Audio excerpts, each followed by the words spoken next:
Railway کا ایک اور خوفناک حادثہ، ریتی اور ڈہرکی ریلوے اسٹیشن کے درمیان دو مسافر ٹرینوں میں خوفناک ٹکر۔ کراچی سے لاہور جانے والی ملت ایکسپریس کی 4 بوگیاں اچانک ڈی ریل ہو کر دوسرے ٹریک پر جا گریں۔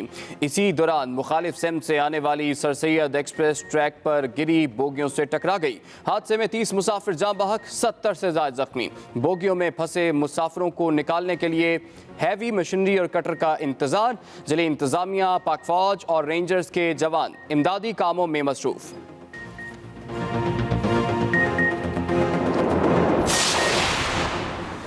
ریلوے حکام کے مطابق ریلیف ٹرین میرپور ماتلو پہنچ گئی۔ مسافروں کو ریسکیو کرنے کے بعد ریلیف ٹرین جائے حادثہ پر پہنچ کر متاثرہ ٹریکس کو بحال کیا جائے گا۔ حادثے کے بعد ضلع بھر کے اسپتالوں میں ایمرجنسی نافذ، شدید زخمیوں کو رحیم یار خان ریفر کر دیا گیا۔ وزیر ریلوے نے حادثے کی انکوائری کا حکم دے دیا۔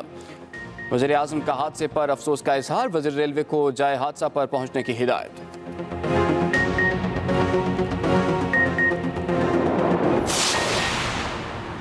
موجیں ختم، کلاسیں شروع۔ لاہور سمیت پنجاب میں 82 روز بعد آج سے تعلیمی ادارے کھل گئے۔ اسکولوں کو سینیٹائز کر دیا گیا۔ ہر روز 50% تعداد حاضر ہوگی۔ وزیر تعلیم پنجاب مراد راز کہتے ہیں کہ SOP اختیار نہ کرنے والے ادارے بند کر دیے جائیں گے۔ تعلیمی اداروں میں کرونا ویکسین سینٹرز بھی قائم کر دیے گئے۔ یونیورسٹیز کی جانب سے کرونا ویکسین نہ لگوانے والے طالب علموں کو داخل ہونے نہیں دیا جائے گا۔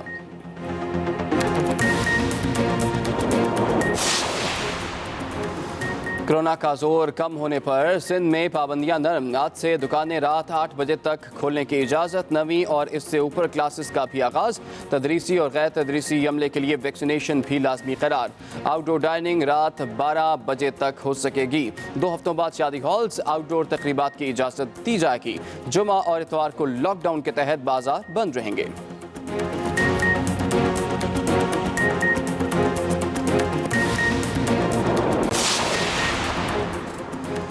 پاکستان میں کرونا کیسز اور اموات میں کمی کا سلسلہ جاری۔ 24 گھنٹوں میں 1490 نئے کیسز، مزید 58 اموات۔ ملک بھر میں مثبت کیسز کی شرح 3 تک آ گئی۔ ادھر قذافی اسٹیڈیم لاہور میں پاکستان کے پہلے ڈرائیو تھرو ویکسینیشن سینٹر کا کچھ دیر بعد افتتاح۔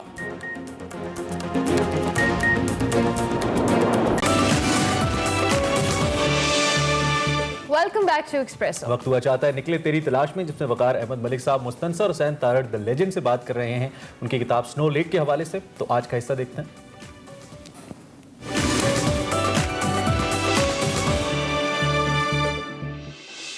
السلام علیکم ناظرین، میں ہوں وقار احمد اور آپ دیکھ رہے ہیں نکلے تیری تلاش میں۔ نکلے تیری تلاش میں گفتگو کا جو سلسلہ ہے وہ تارڑ صاحب سے، وہ ان کی کتاب سنو لیک پہ جاری ہے۔ سنو لیک جس کے بارے میں تارڑ صاحب نے کہا ہے کہ عشق کے بغیر آوارگی ممکن نہیں، سنو لیک ممکن نہیں، اور دنیا کے طویل ترین برفانی راستے کو پار کرنا ممکن نہیں۔ تارڑ صاحب سے ہم اسی موضوع پر گفتگو کر رہے ہیں کہ دنیا کے اس طویل ترین برفانی راستے کو انہوں نے کیسے پار کیا۔ تارڑ صاحب میرا سوال یہ ہے، مجھے بتائیے کہ کیسر گراؤنڈ میں آپ نے کیمپ کیا تھا پہلا، اور کیسر گراؤنڈ میں آپ لکھتے ہیں کہ انتہائی تیز دھوپ تھی اور سن سٹروک کا خدشہ تھا، اور آپ یوسف پر غصے میں تھے کہ مطلب یہاں پہ کیوں کیمپ کیا گیا، اس سے بہتر ہے کہ ہم واپس وہاں اسکولے اور اس سے آگے جو سیکنڈ کیمپ ہے وہاں پہ جاتے ہیں۔ لیکن تارڑ صاحب جب شام ہوئی ہے تو آپ نے لکھا ہے کہ یہ لفظوں کی قید میں نہ آنے والی ایک خنک شام تھی۔ وہ کیا شام تھی تارڑ صاحب؟ کیونکہ ابھی ہم بیافو کے اوپر نہیں چلے تھے، وہیں سے اشکولے سے چلے تھے، اور وہ شام ایسی تھی کہ میں جس طرح میری عادت ہے میں ذرا الگ ہو کے بیٹھ جاتا ہوں، تو نیچے اس سے بیافو سے نکلنے والا ایک دریا جا رہا تھا، اس کی گونج تھی، تو میں وہاں جا کے پتھر پہ ایک بیٹھ گیا، اور بڑے بڑے ٹکڑے چٹانوں جتنے برف کے وہ بیافو سے کٹ کٹ کے نا اس دریا میں، اور ان کی گڑگڑاہٹ تھی، اور شام تھی۔ میری جو آپ نے بیٹی کی بات کی ہے تو اس کا نام قرۃ العین میں نے جو رکھا، ایک تو قرۃ العین حیدر مجھے بہت پسند تھی، دوسری بات یہ ہے کہ قرۃ العین طاہرہ میری بڑی فیورٹ۔ اب اگین وہ ایک باغی شاعرہ تھی، آپ کہتے ہیں نا کہ اس کو قتل کیا گیا، تو اس کی جو فیمس غزل ہے چہرہ بچہرہ روبرو، تو وہاں پہ اس پتھر پہ بیٹھے ہوئے مجھے واقعی یہ محسوس ہوا کہ وہ اشعار قرۃ العین طاہرہ کے مجھ پہ اتر رہے ہیں، اور بنیادی طور پہ میں سمجھتا ہوں کہ جب آپ محسوس کرتے ہیں، احساس کی خاص سطح پہ ہوتے ہیں، تو وہ غالب نہیں شاعری کر رہا، وہ آپ پہ ہی اتر رہی ہے۔ بلے شاہ جو کچھ کہہ رہا ہے وہ آپ پہ اتر رہا ہے۔ یہ احساسات کی خاص سطح ہوتی ہے جس کے لیے ایک ایسی شام چاہیے جس کے سامنے بیافوں میں سے نکلنے والا ایک دریا ہو، اور اس میں برف کے تودے چلے آ رہے ہیں، تو تنہائی اور خاموشی۔ طاہر صاحب، آپ اس سے آگے نملہ رکتے ہیں، اور نملہ میں آپ کی یوسف سے ایک تکرار ہوتی ہے۔ یوسف آپ کو بتاتا ہے کہ یہاں سے تھوڑا سا اوپر جو ہے وہ کچھ پھول ہیں اور آبشار ہے، تو اور ساتھ وہ اپنا تقیہ کلام جو کہ یہاں پیش نہیں کیا جا سکتا ان پھولوں اور آبشاروں کے بارے میں جو اس نے فرمان جاری کیا، لیکن آپ نے کہا نہیں میں تو وہ دیکھنے جاؤں گا۔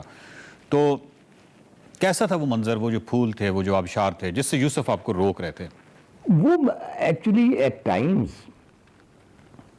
آپ کو سمجھ نہیں آتا کہ یہ ایک اور منظر آ گیا، اس کو کس طرح بیان کروں۔ چنانچہ مختصر یہ ہے کہ بھئی وہ آبشار پہلے کسی نے دیکھا ہی نہیں تھا، میں گیا۔ وہ پھول بھی جو ہیں وہ سوائے ان لوگوں کے جو وہاں کیمپ کرتے تھے اور ایک آدھی کو ایکسپیڈیشن آتی تھی وہ دیکھتے تھے۔ ہاں ایک اور بات مجھے بھول گئی جی، کہ جب ہم اسکولے سے چلنے والے تھے، یوسف صاحب ایک صاحب کو لے کے آئے، انہوں نے بندوق پکڑی، یوں پریڈ کرتے آ گئے۔ میں نے کہا یہ کون ہے؟ کہ صاحب یہ شکاری ہیں، اچھا، اور راستے میں جدھر آپ جا رہے ہیں ادھر مارخور بہت ہوتا ہے اور وہاں واقعی ہوتا ہے، تو یہ مارخور کا گوشت کھلائیں گے روزانہ آپ کو، اور ان کو آپ جتنے آپ ایکسپورٹر کو پیسے دیتے ہیں اتنے دے دیجیے۔ میں نے کہا تو یہ مارخور کا شکار کریں گے؟ میں نے کہا جی ہاں۔ انہوں نے بڑے فخر سے کہا۔ میں نے کہا کہ آپ چلے جائیے، اس سے پیشتر کہ میں کچھ کہوں، میں وہاں پہ ان کے دوستوں نے کی حیثیت سے جا رہا ہوں، جانوروں کے اور پہاڑوں کے، ان کا دشمن نہیں، میں شکار سے بنیادی طور پہ میں شکار کی بات ہوئی ہے نا۔ اب یہ بڑا اچھا ہے یہ جو ٹرافی ہنٹنگ، اس کے باوجود جب میں دیکھتا ہوں ایک تصویر کے ایک شاندار مارخور کے سینگ ہیں اور ایک صاحب بڑے فخر سے یوں کھڑے ہوئے ہیں، بھئی تمہیں کس چیز کا فخر ہے؟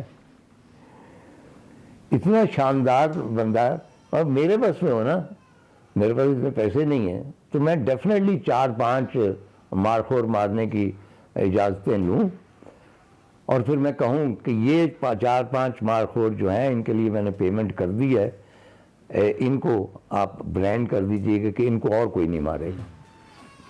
تو ہم تو مطلب میں شکار ٹھیک ہے پرانے زمانے میں جب ایک ضرورت ہوتی تھی، بنیادی طور پہ میں جانوروں کو مارنے کے حق میں نہیں۔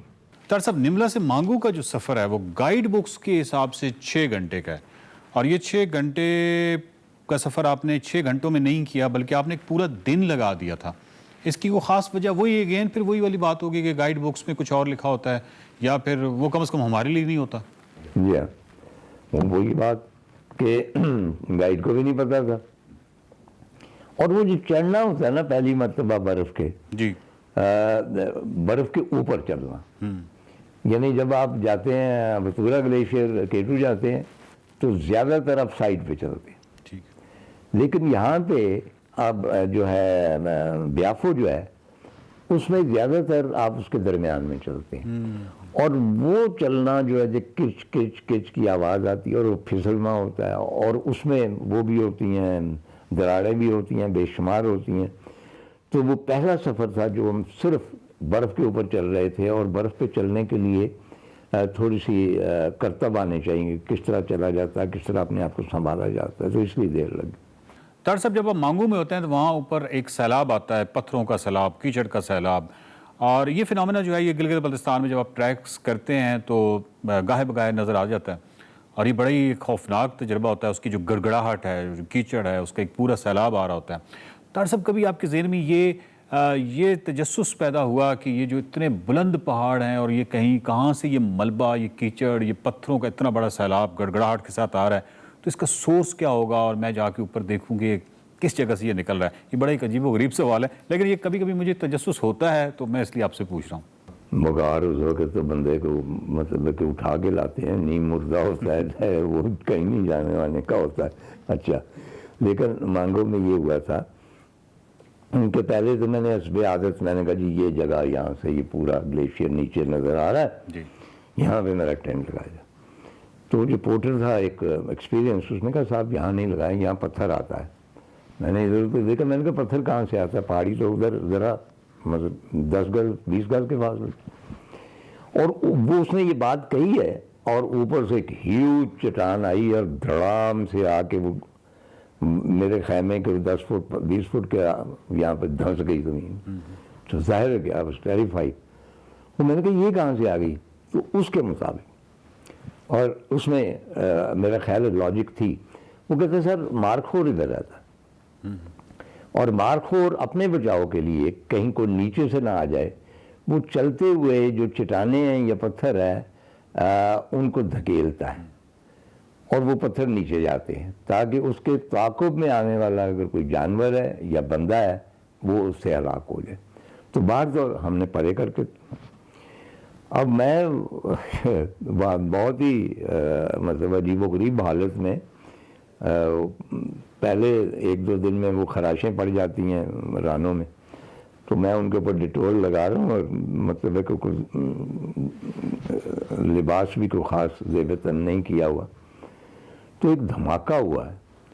اب دھماکے جو ہوتے ہیں ان کو کبھی آپ نہیں کر سکتے، یعنی اس کو نشاندہی نہیں ہو سکتی کہ یہ کس چیز کا دھماکہ، یہ ایٹم بم پھٹا ہے یا شب رات کی کو